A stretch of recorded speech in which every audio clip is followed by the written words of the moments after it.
Hello, professional fantasy football players. Welcome to the weekly Waiver Wire show. As always, I'm your host, Josh Marton. You know how this show works. It's week 7. If you don't by now, if this is your first time tuning in, then thank you.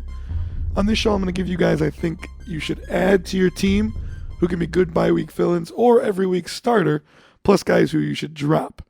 Now, this week's show is going to be a little bit different. It is week 7, which means we're over halfway through the PFFL season, which means the teams at the top need to start looking at playoffs, start looking at winning your tier so you can move up into tier 2 or tier 1. And guys at the bottom need to start making moves to get into that hunt, right? You pay, you're professionals. You're here to win. You're not here to lose. So I'm going to get you there. This show's going to be a little bit different, I'll tell you how. The guys I have for you to drop, I put together a list of guys. I went through every single player at each position, and I found guys whose ownership percentage in the PFFL universe are too high and should be dropped. These are guys that haven't produced all year, but are for some reason still on rosters. So if you have one of those guys, stay tuned, because you need to drop them, and soon. But as always, we start with my desperation pick. It's the out-of-the-pocket pick of the week. He drops back, under pressure, scrambling around. He's out of the pocket. He's got to find someone.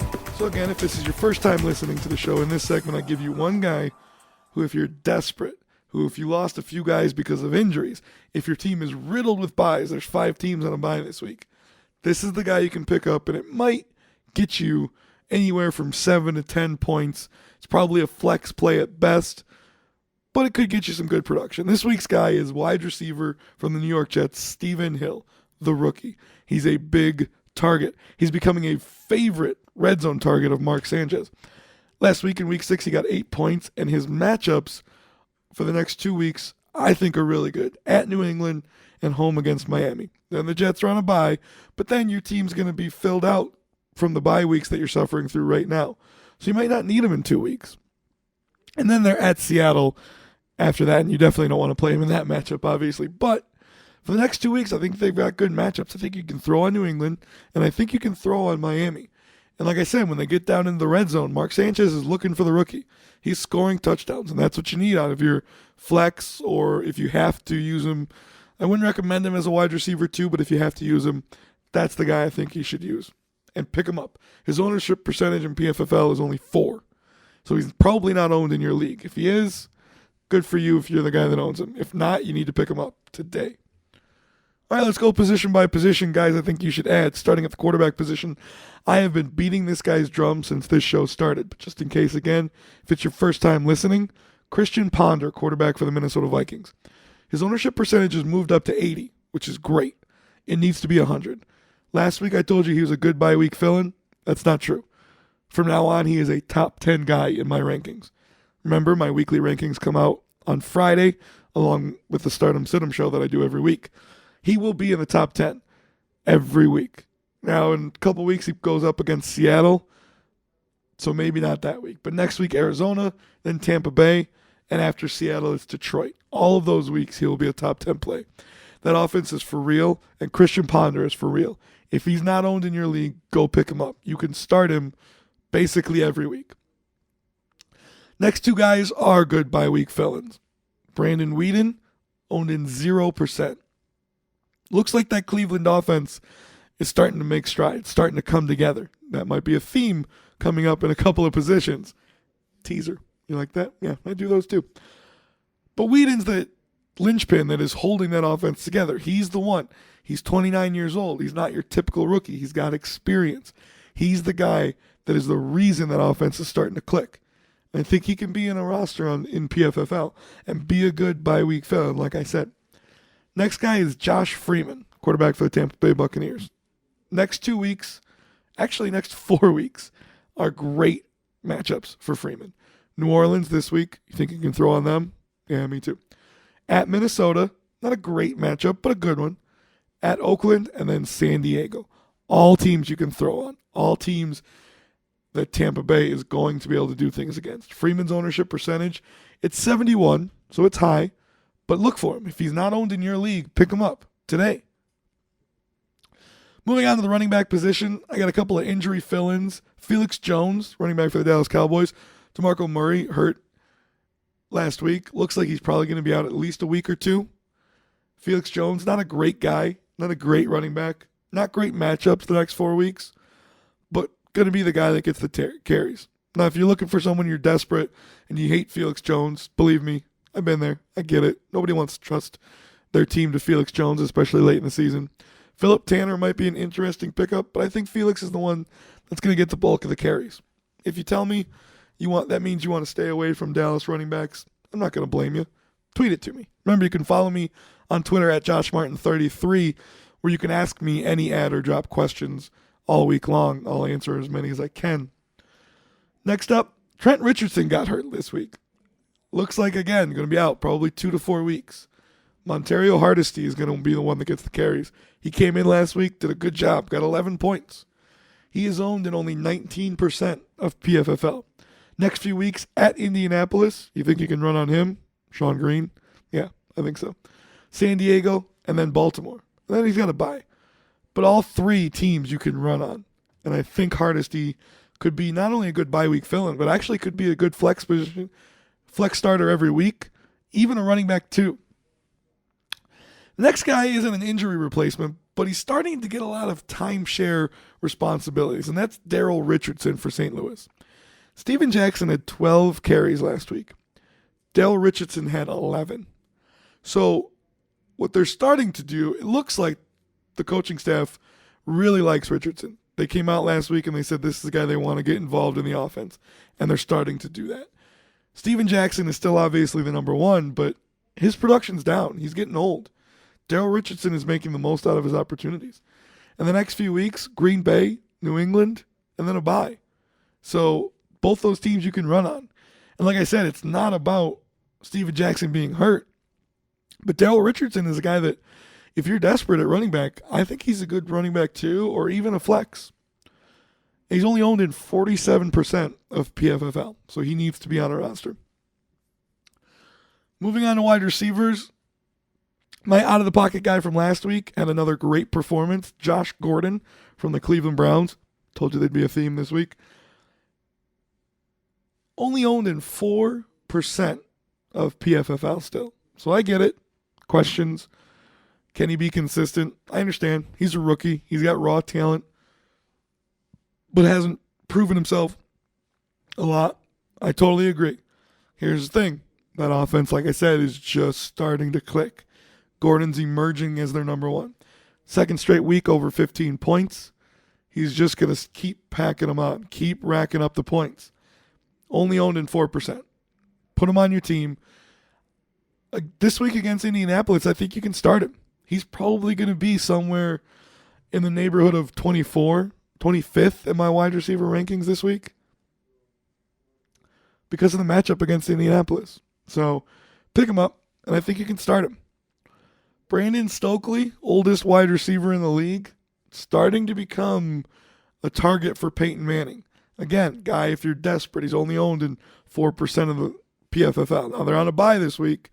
So generally speaking, I tell you not to pick up guys who are on buys because you don't want to waste a roster spot. Problem is, in Week 8, they play New Orleans. In Week 9, Cincinnati, and Week 10, Carolina. Great matchups for the Denver passing game. I think you can get Stokely cheap this week, and I think you should pick him up. And I think stash him away at the bottom of your roster. You're obviously not playing him. He's on a bye. But against New Orleans, I think you're starting him. Whether it's flex, wide receiver 2, I think he's a start because they're going to be spreading the ball around. Demaryius Thomas, still a top 5 guy. Eric Decker, still a top 15 guy.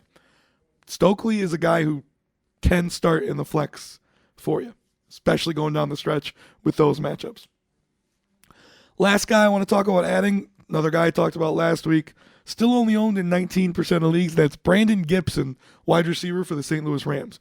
Scored 9 points last week. Not great, but again, good matchups the next 2 weeks. Green Bay, New England. St. Louis at home against those two teams. St. Louis is probably going to be behind against both of those teams. They're going to have to throw the ball. Brandon Gibson is sort of emerging along with Chris Givens as the top guys for Bradford now that Amendola is hurt.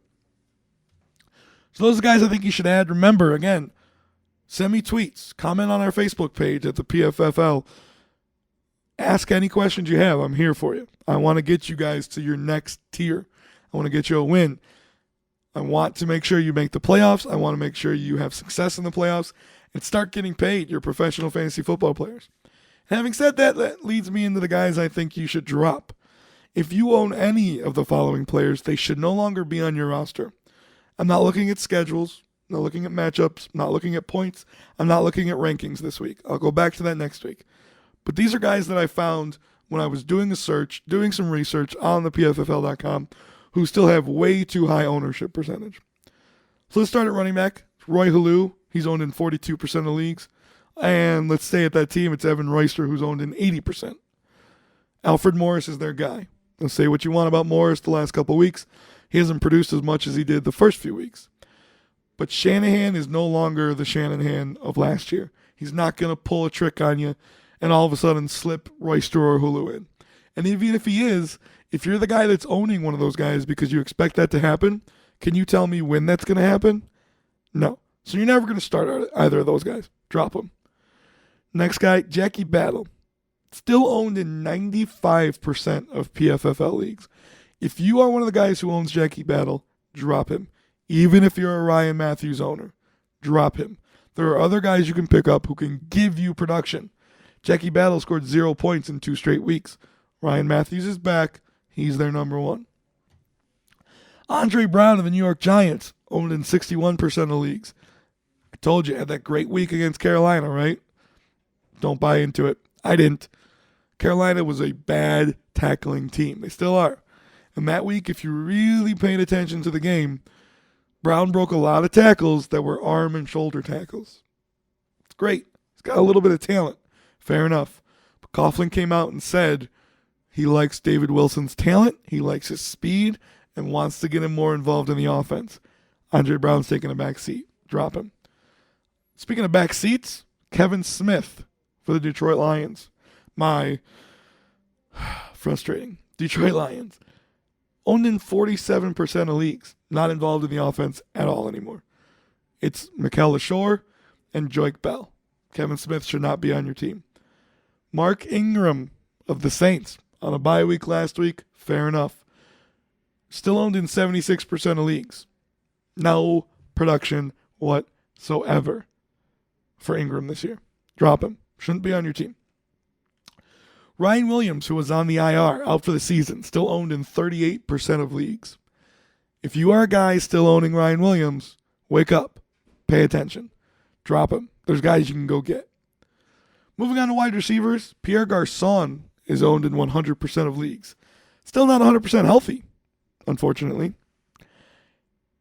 And not giving you enough production to warrant a roster spot at this point. There's guys like Josh Gordon, Brandon Stokely, Brandon Gibson, even Stephen Hill, who at this point I would start over Pierre Garçon. Kevin Ogletree had that one great week.